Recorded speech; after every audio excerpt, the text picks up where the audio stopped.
नंतर आपण थेट जातोय धाराशिवमध्ये। धाराशिव जिल्ह्यात महिनाभरापासून पावसानं पूर्णपणे पाठ फिरवल्याने बळीराजा संकटात सापडलाय। जिल्ह्यातील तब्बल 5,23,000 हेक्टरवरील पिकं धोक्यात आली असून ऐन पावसाळ्यात शेतकरी स्प्रिंकलरच्या सहाय्याने पिकं जगवण्यासाठी धडपड करतोय।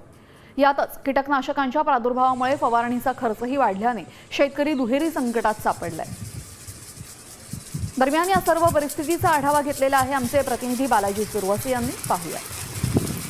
धाराशिव जिल्ह्यामध्ये गेल्या महिनाभरापासून पावसाने खंड घेतलेला आहे। पावसाच्या प्रतीक्षेत धाराशिव जिल्ह्यातील शेतकरी आहे। एकीकडे जिल्ह्यातील प्रमुख पीक असलेलं सोयाबीन पीक जे आहे ते आता पाऊस नसल्यामुळे शेतकऱ्यांची अशा पद्धतीने स्प्रिंकलरच्या माध्यमातून ही पिकं जगवण्यासाठी जी आहे ती धडपड करताना शेतकरी पाहायला मिळतोय। मी आता तुळजापूर तालुक्यातील या होडगी शिवारात परिसरामध्ये आहे। आपण जर पाहिले तर मोठ्या प्रमाणावर पावसाने खंड दिलेला आहे आणि आता सोयाबीन वाळून जातं की काय अशी परिस्थिती निर्माण झालेली होती। त्यामुळे शेतकरी जो आहे तो असा स्प्रिंकलरच्या माध्यमातून जे आहे ते ऐन पावसाळ्यामध्ये या पिकाला पाणी देतो। तर दुसऱ्या बाजूला या सोयाबीन पिकावर जे आहे ते येलो मोजाकचा जो आहे तो मोठ्या प्रमाणावर प्रादुर्भाव झालेला पाहायला मिळतोय। अशा पद्धतीने हे पूर्ण पानं जे आहे ते पिवळे पडलेले आहेत। त्याचबरोबर मावा असेल असे विविध रोगाचा प्रादुर्भाव जो आहे तो या सोयाबीन पिकावर झालेला आहे। एकीकडे कीड रोगांचा प्रादुर्भाव आणि दुसरीकडे गेल्या अनेक दिवसापासून पावसाने दिलेली विश्रांती यामुळे शेतकरी जो आहे तो दुहेरी संकटामध्ये सापडलेली परिस्थिती